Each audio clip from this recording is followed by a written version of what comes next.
Hey everybody, this is Tom Salemi of Device Talks. Welcome back to the Device Talks weekly podcast. Chris and I will recap our week in Minneapolis. I'll talk with Chris Hartman, the president of epilepsy as LivaNova. We'll bring a little bit of a segment of one of our conversations from Device Talks West. And finally, of course, Chris will deliver his epic Newmarker's Newsmakers, so you will be up to date. Before we begin, please join us on Tuesday at 4 p.m. on Device Talks Tuesdays. Have a great presentation sponsored by Biomed. The title is Keeping Up with the Critical Changes in Robotics and Image-Guided Technologies.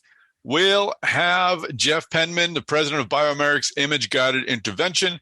We'll have Adam Sachs, CEO of Vicarious Surgical, and Todd Usen, the CEO of Active Surgical. So will be a great discussion. Lots of a very deep look into where we're headed with robotic surgery and surgical visualization. So please join us. Go to DeviceTalks.com to register. Now let's get this podcast started. All right, you ready for this? Ready.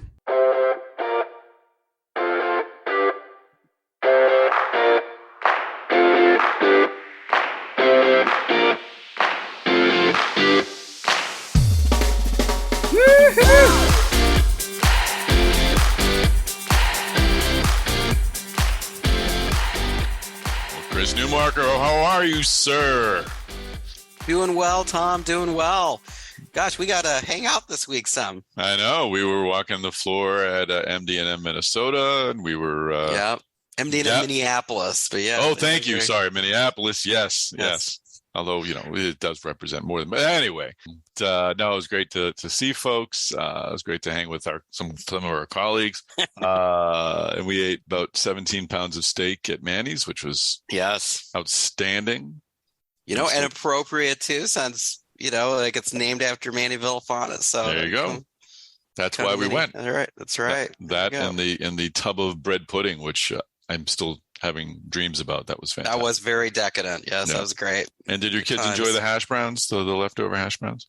They did. Like with that, I had recalled the hash browns were really good there. Yes, that was like they were great. A sizable portion of delicious potatoes. I am still having happy thoughts about that meal. Anyway, that's not why we're here.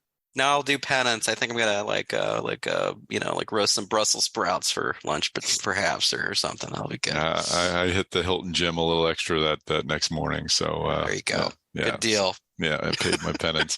So here we are. We've got an interesting Newmarker's Newsmakers. Just looking ahead though for. I was just thinking though, it's early November. Mm-hmm. We're obviously a month away from December. We're going to start looking at news, big deal. Yes, November's before December. Thank you for confirming my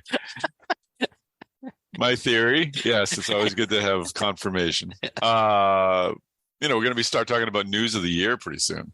Yeah. Yes, we are. And I think we might have one in the Newsmakers we'll hit. I think the number one this week might be one, but I think so. Do you have any takeaways? Any other thoughts of what might make that top list at this point? And we invite our listeners, like if you find us on social media, let us know what you think the deals of the year will be or the news of the year will be. But oh my gosh, I mean, I haven't prepped you for this, but anything come to mind of big news of the year? Big news of the year. Well, the really big. I mean, when I'm thinking of this year, Tom, I'd probably say like probably just the biggest story has been the device industry just like wrangling with all these supply chain problems. Yeah, no, for sure that they've had, and like kind of like the different, kind of like that. It's just like changing the way that this whole medical device supplier contract manufacturing space that we know well. I mean, we were at MD&M Minneapolis, talked to a lot of those folks.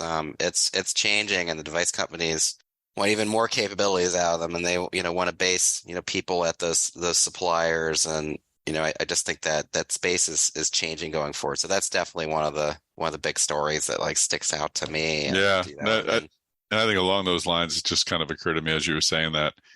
I think the Sterigenics lawsuit Oh, for the absolutely. ethylene oxide, I think that's going to be one that's going to reverberate for a long time. We talked about about that last week with CL Tian, the CEO of FIEX. Hmm. And I think we're going to be talking about sterilization a lot more in 2023. Yeah, I mean, it says something that, like, I mean, here FIAX, like one Yeah. medtech innovator. I mean, because they've got like an alternative, some kind of alternative to ETO. But it's, I mean, that's just a big story. I mean, I've heard analysts say that even companies that are big in that ETO sterilization space who are like, oh, things are really clean with our operations at this point. They could be on the hook for stuff that's like Mm-hmm. years old. So, I mean, it could be that this is just a situation where a lot of stuff just needs to get updated. Yeah. Okay. But It's going to be yeah, a tall order. I think maybe, and again, we'll recap this stuff in December, but the Medufa changes, we'll see if those have a long-term impact on the industry. I mean, yeah, that seems to have been an ongoing thing, these like kind of negotiations with Yeah. FDA and, trying to, it's basically like the FDA saying we need more money and, the industry saying like, well, how are you going to make these processes easier for us? It could be like it's like the equivalent, like if I could go to the DMV and tell them like, they're like, I need to charge you more for your driver's license. Well, how easy you're going to make it for me to get my driver's license? So yeah, But all right. So we invite folks to think about their big stories. I mean, I think Intuitive and Ion. I think that's going to be an interesting one to track. But lots going on. But yeah. Listeners should reach out to us and either Yeah. privately or on social media channels and just let us know what you think are some of the big stories of 2023. I'm sorry, 2022. I mean, because the year is drawing to a close, and expect end of year newsletters with different types of top stories, from Mass Device, and one thing that you might have noticed with publications is around the holidays they like to run recaps of what the top news was, because I know this is an amazing idea, but editors are people who take off time around the holidays too. So that's like something we do to still have news on our sites when we're we're 24/7. We're here all the time. Well, I'm gonna be posting on Christmas Eve, man. You are 24/7 Newmarker. That's your nickname around the office. 24/7, man. 24/7. All right. Well, let's focus on this week's news. Yes. And then we'll worry about the big news of the year. So what is number 5? It's great to start thinking about the news. For this, this week, this is like a really, really big news week, and we're in the thick of earnings season right now. And, like number 5 on the list was, Butterfly Network, slashing its guidance following a Q4, misses. Their CEO was, saying that their rate of revenue growth was slower than anticipated. We're seeing this from a lot of companies. Butterfly Network has had this handheld ultrasound system that got a lot of buzz, and if you recall, they were one of the first companies in recent years that doing the SPACs, which haven't heard much of those lately. Those seem to have we're all SPACed out. Let's talk about the company. Out. I mean, Butterfly's one. Yeah, you're right. We've been talking about this since we got the podcast going. So it's been interesting to sort of track its rise and its leveling off, I guess. Yeah, if you want to call it that. Decline. It seems to have just been a trend. But we'll see if that kind of idea comes back. But at least for now. Yeah, it was a cool way to, the company got public, but now, you get all the added scrutiny that comes with, being a publicly traded company. Well, that's this sort of uncertainty, I guess, comes with developing new technologies. There's uncertainty, like you said, as to how quickly things will be adopted. And Butterfly, just so folks know, they make the handheld ultrasound device. Exactly. Yes. Yep. Which sounds great. Which sounds great. How can that not be a winner? Get more ultrasound into ER settings, so which would be great. Especially with it's interesting. I was talking to my physician, my primary care last week, and I was complaining about the fact that no one picks up the phones anymore. And he acknowledged it. He said, we don't have the staff. It's like, so he said, same thing at the local hospital. There's only like 2 CT scanner technicians on at the hospital. So like there's times when you're not able to get a CAT scan. So I imagine that as technology like this is developed, where these scans can be delivered more easily, that's hopefully going to help with the crunch or the lack of supply of qualified workers. I hope. I don't know. Yeah, no, exactly. I mean, some of the more interesting technologies I think that we've been covering recently have involved, they've had these, one of their selling points, angles has been, we can make things more efficient in healthcare. We can, reduce the need for, workers here or there, which I mean, we have a labor shortage right now, and these healthcare jobs have been really tough the last few years for people. So anything we can do, if you could have a handheld ultrasound that could help you get to the bottom of what's wrong with somebody, when they're being wheeled into a hospital or whatnot, that'd be great. And that was one of the things I wanted to sort of speak to when we had our one of our keynote panels at DeviceTalks West. The title was Using Insights from Clinical Leaders to Develop Better Medical Devices. We had Nilesh Patel of Boston Scientific Neuromodulation and Farzad Azimpour of Edwards Strategic Innovations Group at Edwards Lifesciences, and Nick West, Chief Medical Officer at Abbott Vascular, talking about how medical devices can sort of help alleviate these real world problems. And I think we've got the audio for that. So we're going to play a few minutes from that panel discussion we had at DeviceTalks West. This comment will come from Dr. Azimpour of Edwards Lifesciences. He opened up the conversation. Of course, you'll hear my question first. Let's listen.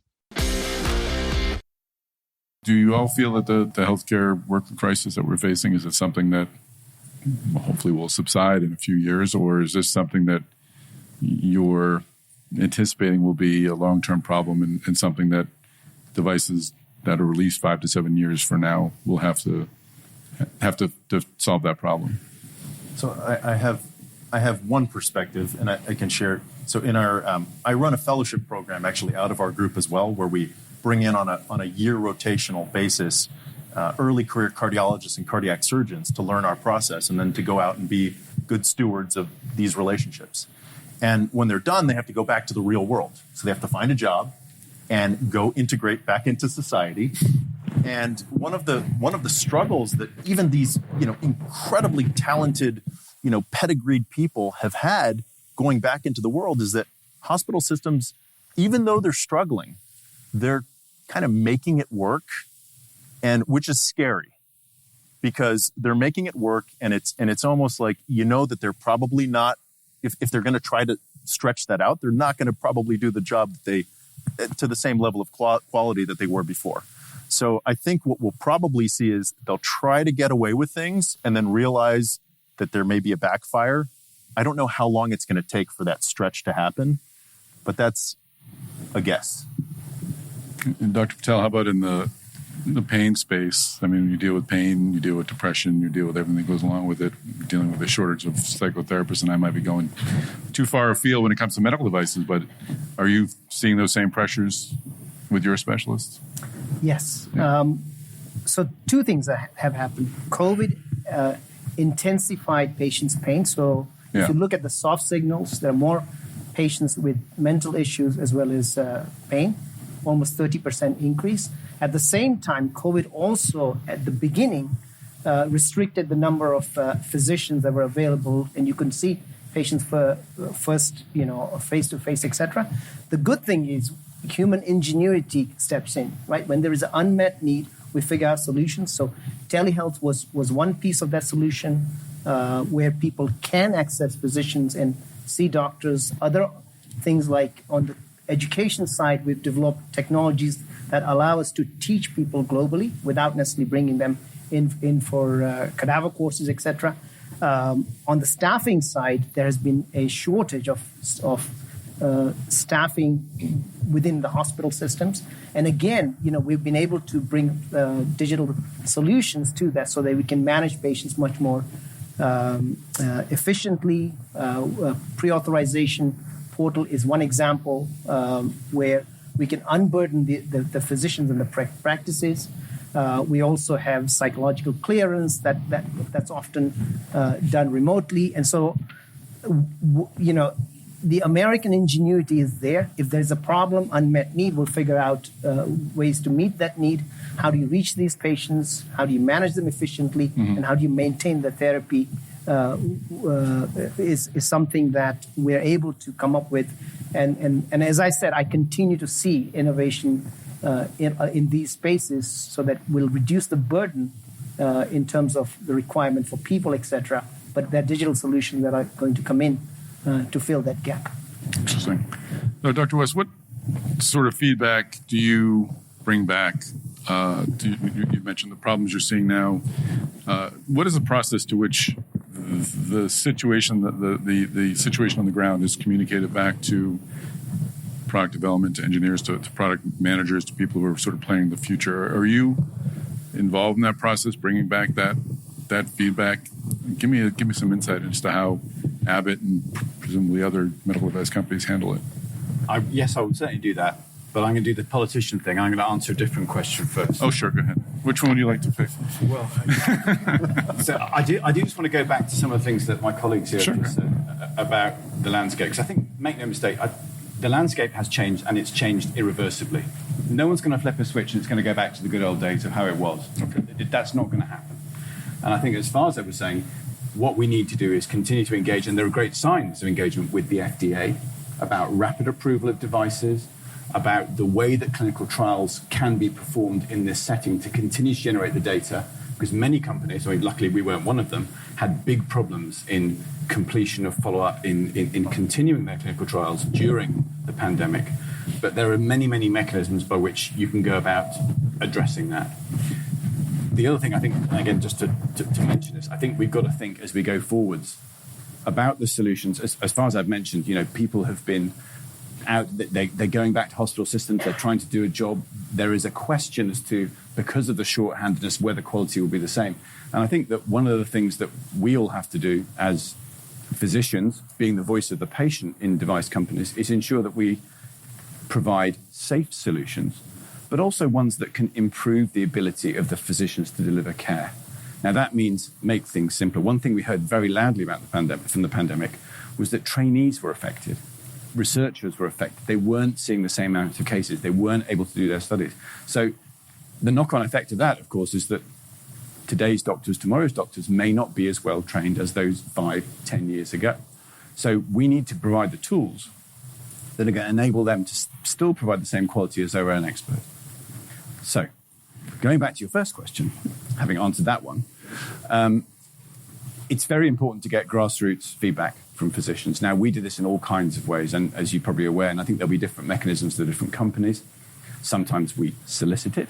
We may have market research, which is performed by marketing, which is triaged often through medical affairs in terms of the inputs and outputs.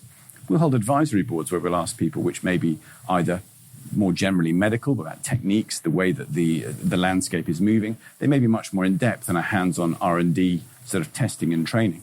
But critically, as well as the soliciting of responses, if you like, there's also the whole mechanism about product performance and complaints. That it's a complaints process. It doesn't always mean the device went wrong, but sometimes when a device is returned or there may be something wrong with it, all of those things are triaged very carefully to look for signals and monitoring of devices, especially when in the vascular space, coronary stents are put in at a rate of, I don't know what, 1 every 4 or 5 seconds around the world. A lot of these devices get put in. So therefore, numerically, we're going to have more complaints than, for example, transcatheter valves, where they take slightly longer to put in, and so fewer are implanted. So we have a large volume of information that's coming in about possible issues with devices, which has to be really sieved carefully to look for any possible signal that something is suboptimal with the device. Physicians get very frustrated. Often, I know, having been on the receiving end, when the report comes back as operator error, which means you did it wrong. But that's when we can't find anything through the failure modes process that would account for this. But that's important because looking at trends is desperately important for maintaining patient safety. And we are all about safety as well as delivering solutions to patients. I hope you enjoyed that little segment of the panel discussion we had at DeviceTalks West. We'll have many more discussions like that at DeviceTalks Boston, which is happening on May 10th and 11th at the Boston Convention Exhibition Center. Keep an eye on DeviceTalks.com for agenda updates. If you'd like to be part of the program, feel free to reach out to me via email is best, TSALEMI at WTWH Media. All right, well, let's roll on to number 4 on the Newmarker Newsmakers. Now, number 4 on the list, we've got, Dentsply, Sirona. They, announced results of an internal investigation that they had around, some, potential accounting, mispractices, over there, that were related to the them letting go of their CEO earlier this year, and it's like to sum it up, they're saying like no evidence of intentional wrongdoing or fraud inside the company, but they don't think that the former CEO or CFO were doing things in order to make their performance look better, based on how their compensation. But at the same time, there was just some ways that things with incentives to distributors are being reported that they say didn't go along with their internal ethics code. So that's kind of the sum of what they said about that. Also found some stuff going on in China, like along the way. Mm-hmm. But yeah, so they basically, their internal report is out. They're saying the SEC is still looking into what was going on over there. But now we're kind of moving on, with like the company saying they're going to be reporting their full third quarter financial results now around November 9th. And it looks like they're going to be restating a lot of previous financial reports along the way. But, hopefully they'll be able to like turn a page now from, everything that happened this year. And they've got a new, CEO, Simon Campion, who was, from BD, so like, here's, here's over this big dental tech company now like has turned a page, and that we can kind of move on to other things. And just looking quickly at their stock price on the Google machine, as of the recording of my voice, shares are at 27, whereas 6 months ago they were at 39. So certainly has taken a hit. Definitely taken over the the hit. past 6 months or so. I mean, it's not good when you can't report your do official financial reports because you're trying to figure out what happened with all your accounting. So, and in February they were at 56, or 58, 58.69. So yeah, there's a steady decline there. So we'll see what the SEC comes up with. Hopefully it'll confirm what the internal audit shows. Exactly. Yeah, because it was that was big personnel news, like them just like pretty much announcing that they fired their CEO, and then their former CFO had moved over to Moderna, and he soon left Moderna. Back to the Device Talks Weekly Podcast. We are back on schedule. We finished. Oh, there you go. And you're talking. Do you hear that? Yeah. Sorry about that. I clicked the podcast on the website. So, folks, you can find our podcast on the website. There it is. Tom's talking right there. Wow. I'm like, who is that guy? He sounds fantastic. I'm inspired just to hear him. That deep voice. Such presence, such power. Anyway, sorry about that. Tom number 2, stop interrupting. Tom number 2, stop interrupting the podcast. Who's this jerk? All right. So, all right. I didn't interrupt your point, but I did interrupt your point. But it wasn't me. My clone did. Yeah. You're cloning yourself in order. That's right. Earth 2 Tom. We've got a podcast multiverse going on. The multiverse. I would have said like that version of you had a goatee, but I mean, you already have. Maybe he's clean shaven. Yeah, maybe I'm not Earth Prime. Oh no. Oh no. I'm the Bizarro Tom. All right. All right. Let's roll on to number 3. Number 3 on the list. I mean, yeah, no. Number 3 on the list. We got, this is not the tightest newsmakers we've ever. It is not. No, but we'll get going. All right, number 3. Go ahead, Chris Newmarker. Yeah, number 3 on the list. We've got, Stryker with a earnings miss in its third quarter. Once again, like the dreaded supply chain is striking. They're talking about high key component prices. That were affecting their earnings. They upped a little bit the bottom end of their full year revenue growth projections, but then they lowered their their earnings per share projections for the year. So just another example of basically we've been seeing. They were talking about worsening foreign currency, ongoing inflation. This just seems to be another good example of these supply chain difficulties are taking a hit on companies' earnings. Yeah, it's interesting. We talked to medical device company folks about their supply chain issues, and they're able to get assurances from their suppliers that they'll have the components they need to get their devices together and out in the market because they're so necessary. But one thing I'd never follow up on and should, okay, great, they're agreeing to supply you with the whatever 1,000 microchips that you need, but what kind of premium are you paying on those chips? Yeah, right. Yeah, maybe it's not. Maybe it's nothing. But clearly prices are going up for everybody. In the quote you have from Kevin Lobo in the news release, worsening foreign currency and ongoing inflation, including premiums on spot buys for key components. Yeah, there you go. Pressured our adjusted earnings and will impact our full year results. So, to your point earlier, this is going to be a story that an issue that we're going to keep hearing about in 2023. Yeah, so it definitely sounds like a situation where it's like, hey, we really need those components. Like, how badly do you need them? Yeah, and again, we're not trying to suggest that anyone's holding anyone up, but maybe to get those components together, the costs are higher. I'm not casting aspersions on anybody, but these are interesting times. All right. Yeah, definitely. Well, what is number 2 on these newsmakers, Chris?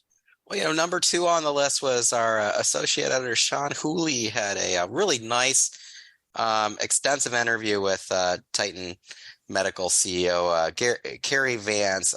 Just a lot of really, really good stuff in there about where Titan is now, where they are with their Enos surgical robot. I mean, kind of the way they're innovating with Enos is, that it has like a single.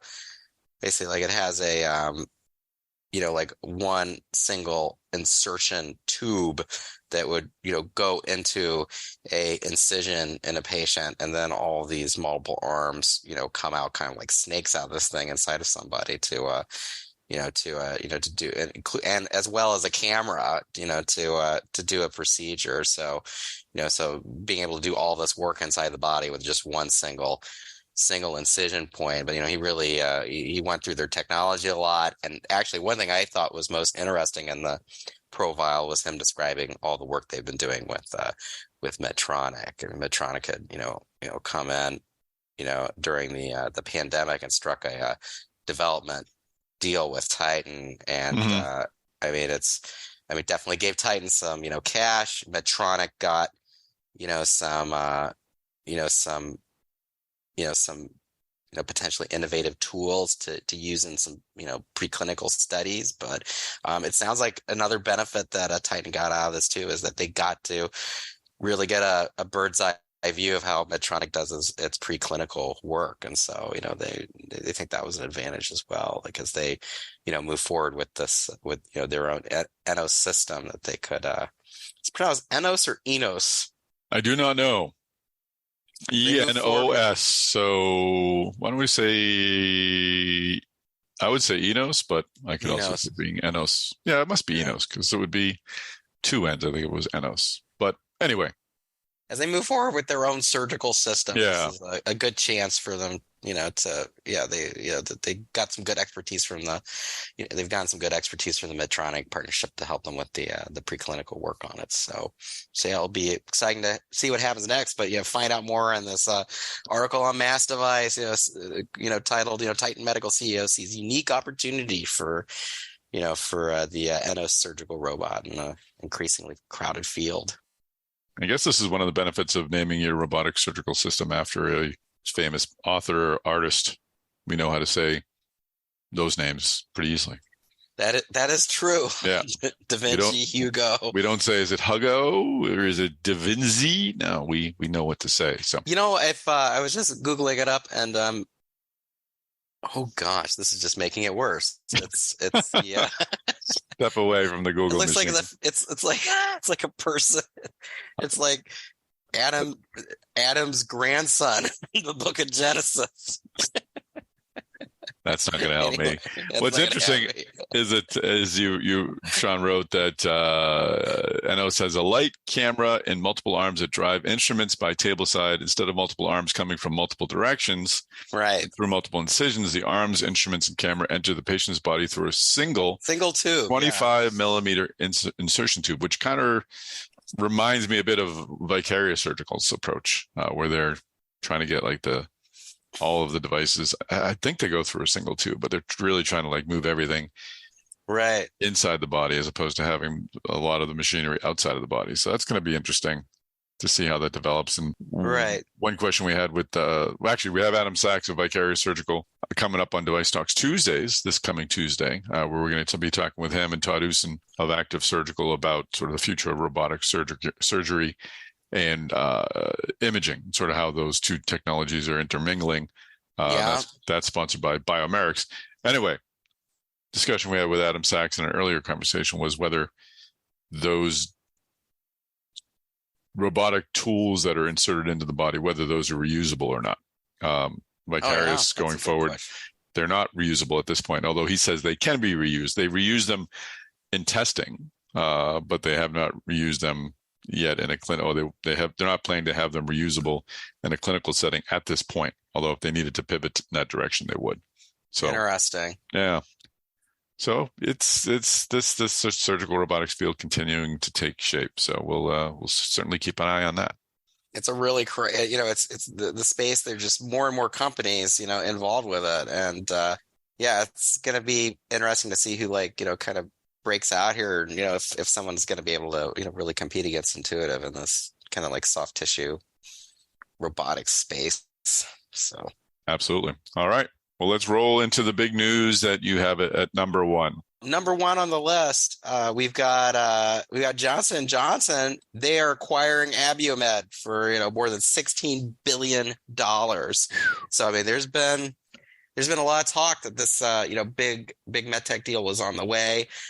They're going to be, spinning off their, consumer business. And so, the medtech business, is smaller than pharma. So a lot of analysts have said, they thought J&J was going to acquire, somebody to, grow their medtech business more versus pharma. And, a lot of speculation was going to be Boston Scientific, but this deal. Not here. We never speculated about that. No, not us. No, those analysts, but anyway, they, but this Abiomed acquisition, there's a lot of good reasoning behind this here from Boston Scientific. I mean, because they've actually at DeviceTalks West, I was interviewing Celine Martin, who's in charge of all these different cardiovascular and specialty solutions group companies at J&J, including Biosense Webster. Biosense Webster's just huge in the ablation space. It makes a lot of sense to get this little. This catheter delivered heart pump company into their fold, and gives them a really cool innovation to add to what they have. So let's be neat to see what they're able to do with this. Absolutely. No, it's certainly one of those game-changing technologies. I think it's something we're going to be looking for or tracking or hearing about many years down the road. Abiomed's one of those companies that we've been following forever. I mean, I remember visiting them when I was at the Boston Business Journal in 1998. They were obviously a much smaller operation there with a slightly different focus, but this is a terrific outcome for them. It looks like they made a big pivot over the years toward this technology. And, their shares jumped 50% when the deal was announced. So, and they were already at 300 and, they were okay. They finished at 378. So they were trading at a high number and took a huge leap. So great news, I think, for Johnson & Johnson. It's great to see them obviously continue to be a big buyer and player in this. I'm glad it's not Boston Scientific, although it is another local biotech, and it's going to be interesting to see what happens to the Danvers headquarters. I imagine they'll still stay in place, but that's not too far from my house. So hopefully J&J Danvers. There you go. There we go. It'd be nice to have them nice and close. But it sounds like it's a big success story for the Medtech hub in Boston. Exactly. Yeah. Always good to have more big players. I mean, Johnson & Johnson already has a big presence here, especially on the South Shore of Boston, but now they'll be up on the North Shore. So terrific. There you go. Okay, now that you're up to date with our Newmarkers Newsmakers, let's bring in our guest of today, Chris Hartman. He is the president of epilepsy at LivaNova. Well, Chris Hartman, welcome to the podcast. Great. Thank you so much, Tom. It's a pleasure to be here. So I'm eager to understand how LivaNova is helping folks with epilepsy, and I want to learn more about epilepsy. It's a terrible disease that I know medtech companies like yours have been working to provide some relief. But I always love to start these conversations learning about our guests and their path into medical devices and to where they are today. So what was it about the medical device industry that lured you in, and what was your first job in medical devices? Well, I think it's just first and foremost the ability to make a difference in people's lives. And that's a super motivational field to be in. The other thing is closely related to that, Tom, is that it's always investing in new technology, always striving and pushing the frontier to come up with new and better technology to yield better outcomes. So, for those two reasons, it's been a great place to build a career. You've been at Boston Scientific and at Stryker. You've been in a few. How did you start off? You started off in the Navy, according to your LinkedIn profile, right? I did. I went to the University of Michigan through the Navy ROTC program and started my first 4 years professionally working for the Navy aboard the USS Chancellorsville in San Diego. Left the Navy and then ultimately landed a job selling checks and financial forms, Tom, of all things. So if you want to learn how to hone your selling skills, sell checks and financial forms, convincing why your blue check is better than the next company's blue check. But that was in Chicago, and I used the opportunity to earn my MBA in the evenings and use that as a chance to pivot into Medtech. And so that's where I started with Boston Scientific, working in the endoscopy division. So selling biopsy products, et cetera, to gastroenterologists. So that was my foray into med device. That's interesting. You've been in cardiology, rhythm. You've been in with Baxter. You did U.S. biosurgery. You've covered a lot of different areas within medical devices. I'm curious, is there, not that you had a favorite, but what were some of the common elements of each that you sort of drew upon and learned from? Well, I think, I've been fortunate, as you said, to work for great companies like Boston, Baxter, Stryker, now LivaNova, all of whom really pull the best out of the people that work for them. And all have a real strong passion for the patient, which has always been phenomenal. And I feel very fortunate in my career to have experienced a lot of different disease states, solutions to those disease states, and then really in experiencing the culture of all of those different organizations, really been able to build what I've found to be an exciting career. So it's culminated here at LivaNova, which really has combined two of the favorite things I've done in my career, which is working in pulse generator technology, going back to my days at Boston Scientific. And when I was at Stryker, I worked for the neurovascular team there and really got exposed to neurology. And that kind of represents, I think, the next frontier in medical innovation. And so at LivaNova, we essentially sell a pulse generator technology that stimulates the vagus nerve and impacts neurological disorders like epilepsy. So it really has been a fun experience here for the 2 years now that I've been at LivaNova. I think epilepsy is one of those diseases we don't talk enough about, and it's one of the diseases that or conditions that really has just a dramatic impact on someone's life. They just don't know when their seizure may come. It just really keeps someone from living their full life. What can you tell me about epilepsy? How does it work, and how does it impact a person? Well, the awareness point that you raised, Tom, is particularly appropriate this month. In November is Epilepsy Awareness Month in the United States. And epilepsy is essentially a neurological condition that causes unprovoked seizures in the patients that it affects. And you can kind of think of it as an electrical storm in the brain that affects how you appear or how you act. Basically, there are three types of epilepsy. The first would be considered focal, where the origin of the seizure can be identified and ultimately addressed. The second type is called generalized, where the origin is on both sides, both hemispheres of the brain, and less easy to sort of put your finger on. And then the third is unknown, which the name would imply is unidentified in terms of the source. And depending on your diagnosis, that would affect the treatment pathway that you would consider. About 50% of all cases of epilepsy are considered idiopathic. In other words, we don't know the origin of them. The others could be a result of a genetic predisposition, infections, autoimmune epilepsy, or structural epilepsy that could be caused by an injury, for instance. And epilepsy affects people of all ages. It tends to present early in life, so in the first year of life, and then slowly lessens up to about age 10, and then kind of flattens out in terms of the prevalence, and then spikes up again within kind of the age of about 55. And so we see another spike in incidence for older Americans. So it really is a disease that affects the entire spectrum of our population. And what do we understand about, well, I mentioned I want to talk about the community, but I actually want to save that for a little bit later. Let's focus on your approach. I know LivaNova is targeting the vagus nerve.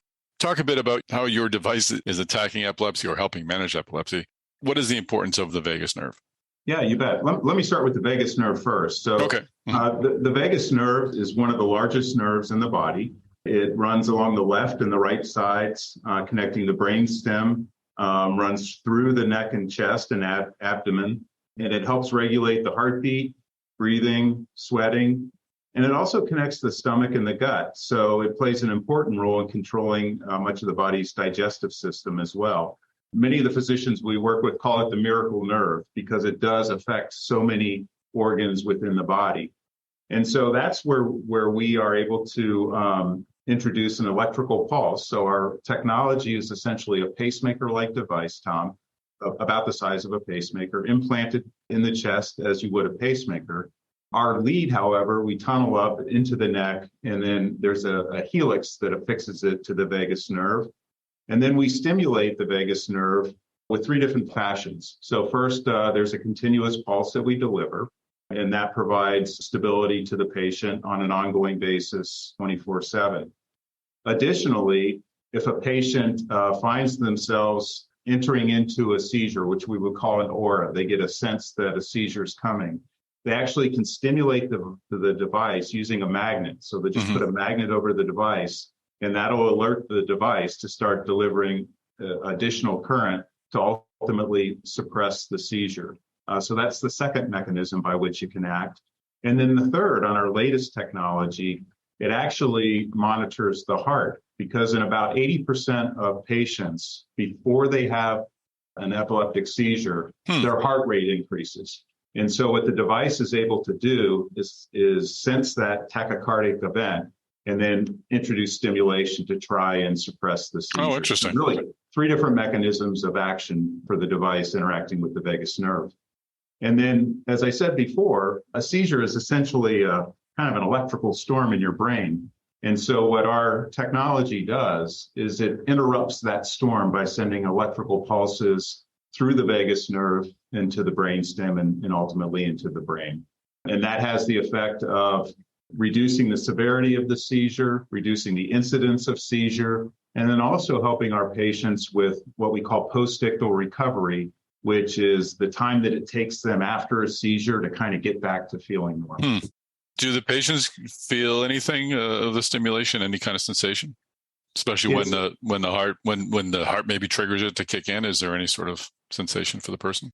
There is a bit of a sensation. As a matter of fact, when the device is first implanted, we actually have to titrate up to what we would call an adequate dose. Okay. Similar to prescribing a medication, for instance. You might work up to a therapeutic dose with a drug, and it's similar to our technology. So when we implant it, it starts off at a very low level of pulse that's delivered, and then slowly but surely we increase that. And that enables that patient to then acclimate to the delivery of the stimulation to the nerve. Interesting. And in the case where it's stimulated with magnet or through the anti-tachycardia response, if you will, they can start to feel it as well when it kicks into action.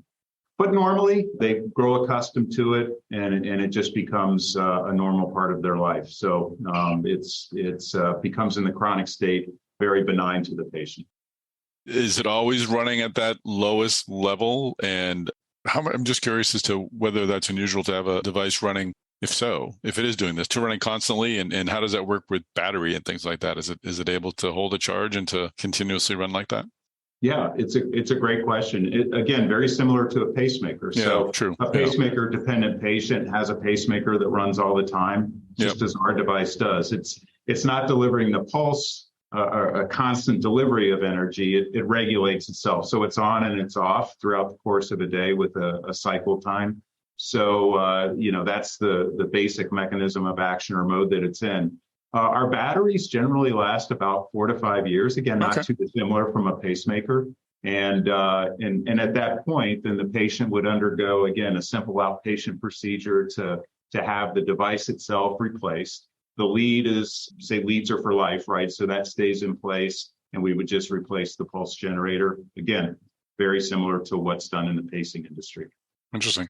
And what sort of success are you seeing from this? How are seizures diminished? Do you have a success rate from trials? Any data you can share?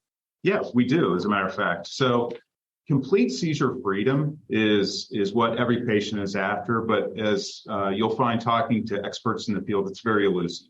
Similar to atrial fibrillation, like it's a very complicated disease state, and so that often proves to be a bit of an elusive goal.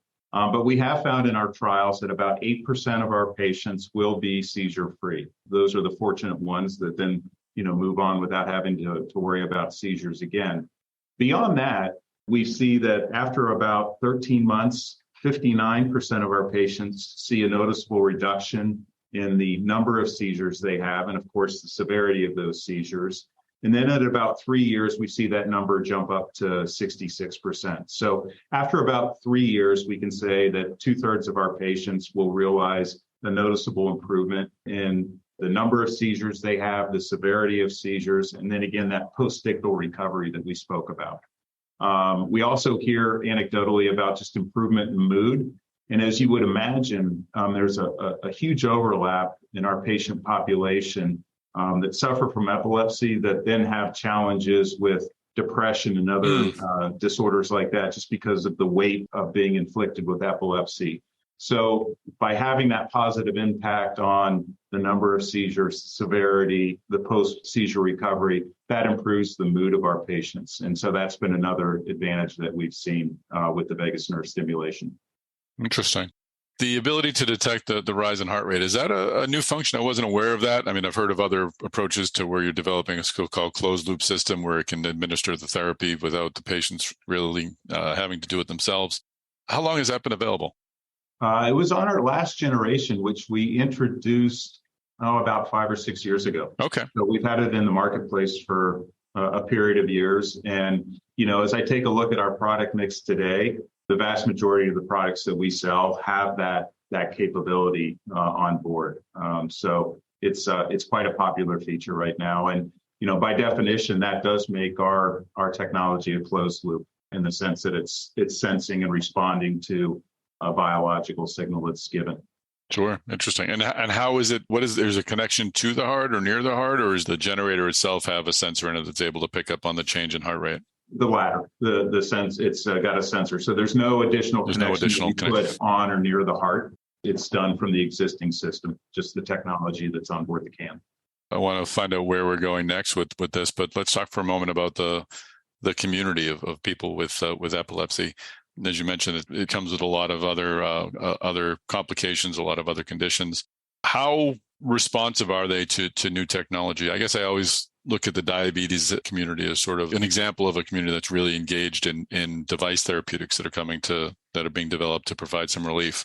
I imagine people with epilepsy are equally motivated to bring this condition under control. What's that community like? It's interesting because even though our technology has been around for a number of years, as a matter of fact, LivaNova just celebrated the 25th anniversary of VNS, wow. the FDA approval of it. We still think that there's a lot of awareness work that needs to be done with the community.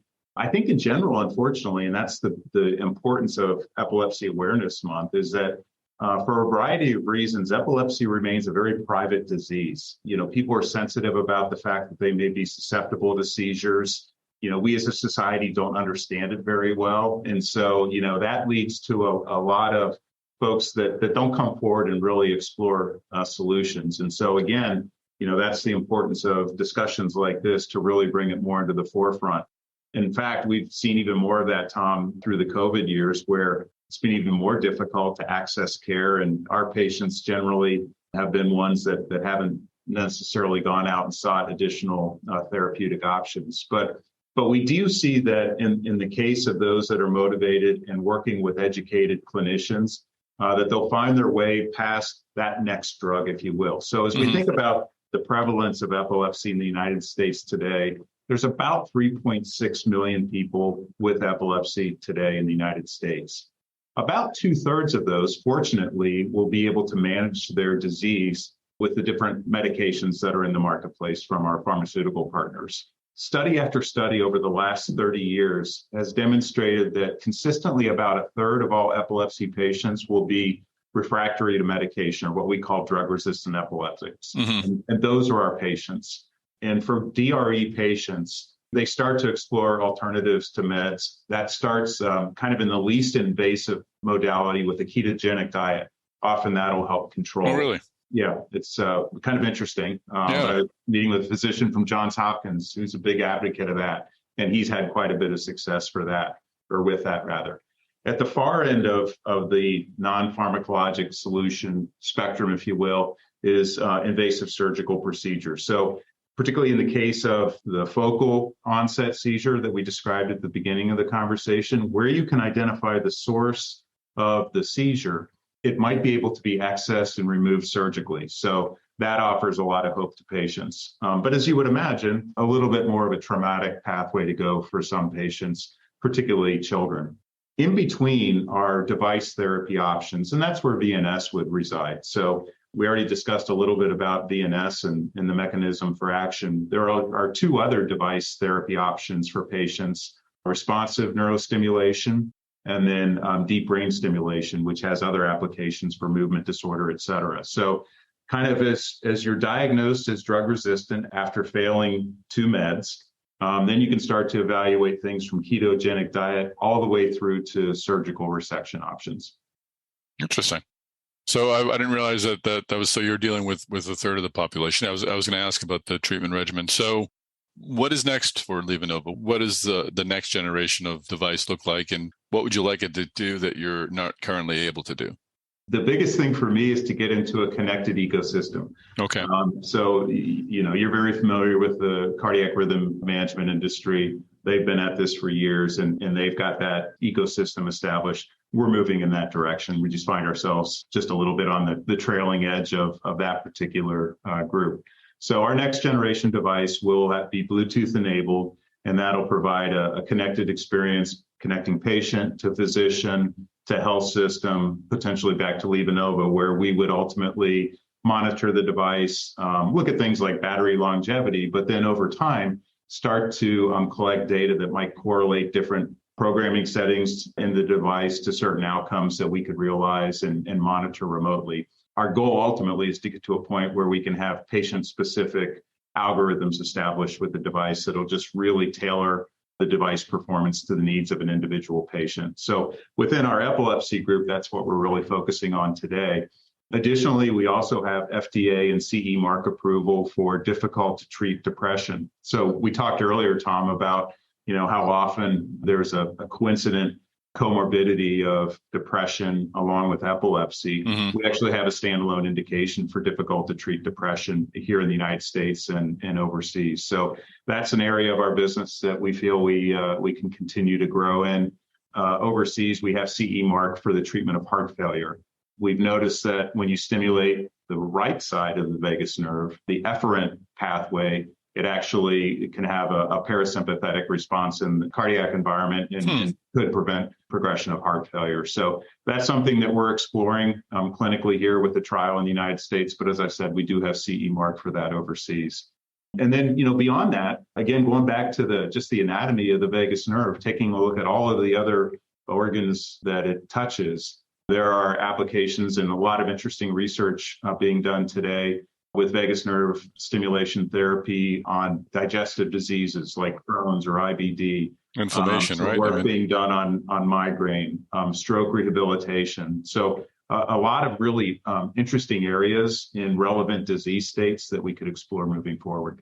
I do recall, and it's ongoing obviously still, but a few years ago, might be even 10 years ago now, the vagus nerve was really seen as sort of a superhighway to a lot of different parts of the body. How do you sort of explore all those opportunities? Do you have different programs in each? Do you sort of let the researchers sort of sort things out and then you kind of move into the areas that seem most promising? How is LivaNova looking at all the potential?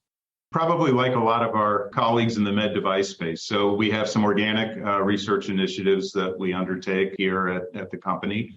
We also partner with many of our physicians. So we have an active investigator-initiated research program where we can partner with physicians at institutions to help discover answers to some of these questions or explore interesting paths. And then we also have a business development group that explores partnerships or potential M&A type activities with burgeoning technologies that might take advantage of the vagus nerve expertise that we have. Fascinating. Excellent. Well, there's a lot going on, and it's great that you were able to provide the much needed relief to people with epilepsy. So, Chris Hartman, thank you for joining us on the podcast. Yeah, no, it's been my pleasure, Tom. Thank you very much. And again, just encourage people to, recognize November as Epilepsy Awareness Month. Take an opportunity to go to epilepsy.com. That's the site of the Epilepsy Foundation, or certainly you could go to LivaNova.com or VNStherapy.com to learn more. And hopefully we'll continue to make progress against this debilitating disease. All right, well, that is a wrap. Chris Newmarker, where can folks find you out there on social media land? Hey, you can find me on LinkedIn, Chris Newmarker, just like a new marker. I'm, still on Twitter for now. I feel the same way. Would you pay for a blue check mark, Chris Newmarker? Would you pay $8 for whatever for a blue check mark? Not that you have one, neither do I. I heard Stephen King had some Stephen King's not a fan. Yeah, Stephen King's not a fan of that. Well, he's like, I'm giving you content and I need to pay you. Right. It's like he's got a point. He's got a point. Definitely one of the most interesting business stories to follow right now. Anyway, you're at Newmarker on Twitter. I'm at Medtech Tom. Yes. Yeah, I'm with you. I'm like, I'll be honest, LinkedIn has really been a far better place for interactions and connections than Twitter. But we'll be on there for now. You can always check my Wordle score at Medtech Tom. Three guesses today, Chris. Here you go. Yeah. All right. Yeah. 2's my best. I'm still waiting for my one guess. It's coming. I can feel it. You got this, Tom. You got this, man. Maybe I should convert that feeling and buy a Powerball ticket instead. What's it, at 1.5 billion now? Oh yeah, that sounds like a good idea. Maybe, yeah. Don't worry, Chris. If I win, I'll still keep doing this podcast. You know that. Of course. Me too. Of course. Yeah. Absolutely. And we'll buy one of these medical device companies. Woohoo! There we go, right? Just to get on the Newmarker's Newsmakers. Some idiot put all of his money into buying a medical device company, right? Just to be number one on a list that he was already had a hand in contriving. If your phone number isn't already on list, Tom, I suggest don't listen to your phone number. I think you'll hear the phrase, "I have got a great idea." That's right. I'll be an angel investor. All right. So join us on Tuesday for our Device Talks Tuesdays with our Device Talks Tuesday episode sponsored by Biomedics. We'll have Vicarious Surgical Active Surgical, and Biomedics on a panel. And I'm ankle deep in planning Device Talks Boston, which is happening May 10th and 11th. So keep an eye out for news in that regard. All right. What do we want people to do, Chris? Oh, you got to like, follow, subscribe. That's right. You need to like, follow, and or subscribe to this podcast. Subscribe to the Device Talks Podcast Network. You'll receive this fine podcast, episodes of this fine podcast, Stryker Talks and Intuitive Talks, and maybe another one in a couple of months. We'll see if that comes together. Having some conversations. Excited about that. And of course, you can subscribe to Medtronic Talks as well on its own. When are we going to get channel. merch, Tom? When are we going to get merch if somebody follows enough they can get a Device Talks? I'm waiting for the Device Talks tote bag. When are we going to get a Device Talks tote bag? I will bring that up. I will bring that up on a call next week. That we need some merch, coffee mugs, T-shirts, quality coffee mugs too. Not one of these. You get these coffee mugs sometimes, and then you finally get them, and they're you barely fit 2 fingers in the handle. You need a mug. Yeah, right. You want it to you want to strain a shoulder picking that thing up. You want it to hold a lot of coffee. Yeah, so that's right. Yeah, people got to stay awake. You need that gallon of coffee. Exactly. But it's got to be skinny enough to stay in the cup holder. Well, there's that too. That's a good point. Yeah. All right, we get some market research to do. Anyway, folks, thanks for joining us. I'll get on it, Tom. I'll get on it. Tune in next week. We have another great episode planned for the Device Talks weekly podcast. Thanks for joining us. Hey, take care, everybody. Go vote.